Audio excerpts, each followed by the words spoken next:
السلام علیکم ویورز، آج ہم آپ سے شیئر کرنے جا رہے ہیں قیامت کے بارے میں کچھ معلومات۔ ویڈیو اچھی لگے تو لائک، سبسکرائب اور شیئر ضرور کیجیے گا۔ تو آئیے سٹارٹ کرتے ہیں ہماری آج کی ویڈیو۔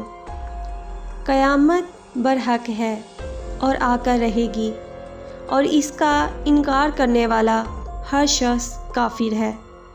قیامت کے دن لوگ اپنی قبروں سے ننگے بدن، ننگے پاؤں اور ناختنہ شدہ اٹھیں گے۔ قیامت کے دن کافر منہ کے بل چل کر حشر کے میدان میں جائیں گے۔ قیامت کا ایک دن 50,000 سال کا ہوگا۔ اسرافیل علیہ السلام جب دوسری بار سور پھونکیں گے تو حضور اکرم صلی اللہ علیہ وآلہ وسلم اپنی قبر مبارک سے باہر تشریف لائیں گے۔ میدان حشر ملک شام کی سرزمین پر قائم ہوگا، جب اہل محشر شفاعت کے واسطے سرکار دو عالم صلی اللہ علیہ وآلہ وسلم کی بارگاہ میں حاضر ہوں گے تو آپ فرمائیں گے انا لاہا، یعنی شفاعت کے لیے میں ہوں۔ میدان حشر میں زمین تانبے کی طرح سرخ کر دی جائے گی۔ پل صراط جہنم کا وہ پل ہے جو بال سے باریک اور تلوار سے تیز ہے۔ جنت کا راستہ اسی پل پر ہے۔ پل صراط جہنم کی پشت پر نصب کیا جائے گا۔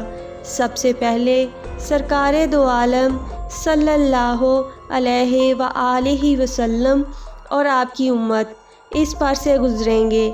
میزان وہ ترازو ہے جس میں قیامت کے روز لوگوں کے اعمال تولے جائیں گے۔ اس کی ایک زبان اور 2 پلڑے ہوں گے۔ اس میزان میں نیکیاں خوبصورت شکل اور گناہ بری شکل میں رکھے جائیں گے۔ قیامت کا دن ہر کسی کے لیے یکساں طویل نہیں ہوگا۔ قیامت کے روز کی درازی بعض کافروں کے لیے 1000 برس اور بعض کے لیے 50,000 برس ہوگی، جبکہ بندہ مومن کے لیے یہ دن فقط ایک فرض نماز کے برابر ہوگا جو وہ دنیا میں پڑھتا۔ اللہ ہمیں ایسے تمام نیک اعمال کرنے اور قرآن و سنت پر قائم رہنے کی توفیق دے تاکہ ہم قیامت کے روز اللہ رب العزت کے سامنے سرخرو ہو سکیں۔ آمین یا رب العالمین۔